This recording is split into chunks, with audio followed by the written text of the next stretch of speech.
नमस्कार मित्रों, आज मैं आपको सुनाऊंगा फूटा घड़ा। फूटा घड़ा क्या नहीं कर सकता।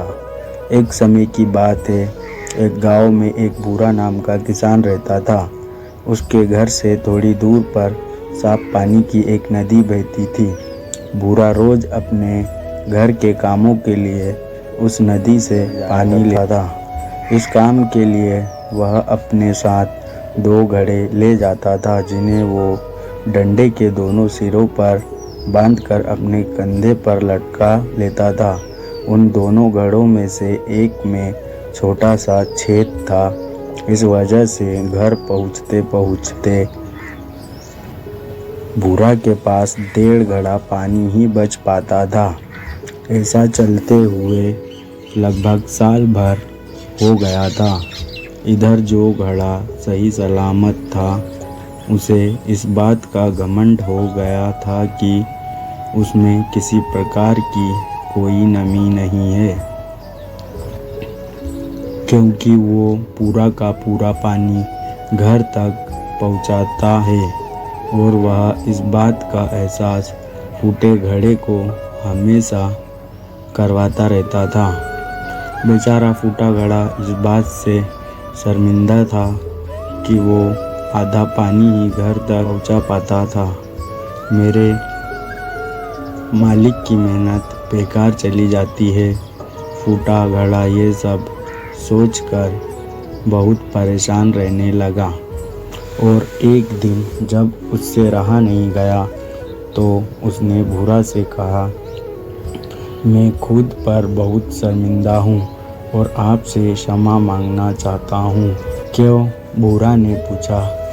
तुम किस बात से शर्मिंदा हो? घड़ा बोला, शायद आप नहीं जानते, पर मैं एक जगह से फूटा हुआ हूँ और पिछले साल मुझे जितना पानी घर पहुँचाना चाहिए था, बस उसका आधा ही पहुँचा पाया हूँ। मेरे अंदर ये बहुत बड़ी कमी है, जिस वजह से आपकी मेहनत बेकार होती रहती है। फूटे घड़े ने दुखी होते हुए कहा। भूरा को घड़े की बात सुनकर थोड़ा दुख जरूर हुआ, मगर वह बोला, कोई आज तुम एक काम करना, जब मैं नदी से पानी भरकर वापस आऊँगा, तब तुम रास्ते में पड़ने वाली फूलों की क्यारियों की तरफ देखना। घड़े ने वैसा ही किया। वह रास्ते भर सुंदर फूलों के छोटी क्यारियों को देखता हुआ आया।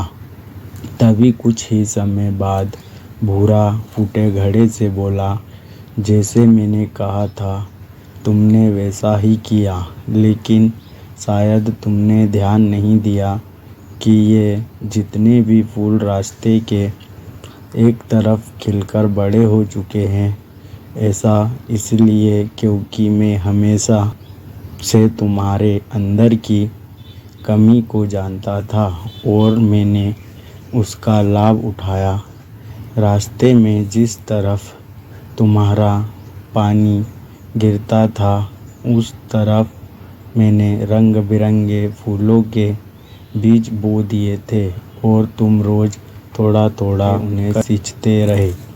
आज देखो, तुमने उस पूरे रास्ते को कितना खूबसूरत बना दिया है।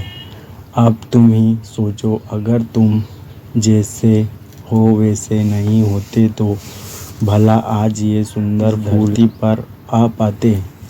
और जो घड़ा साबुत था, उस तरफ की ज़मीन पर कोई फूल या पौधा नहीं है। इसीलिए जो तुमने किया है वो काम वो साबुत घड़ा नहीं कर पाया है। ये सब सुनकर उस फूटे हुए घड़े को बहुत अच्छा लगा और वह बहुत खुश भी। वाकई में दोस्तों, अपने आप को किसी कमी के कारण कभी कमज़ोर मत समझना, क्योंकि हो सकता है जो गुण आपके अंदर हो वो दुनिया के किसी भी इंसान में ना हो। इसीलिए कभी हमें किसी भी कमी के कारण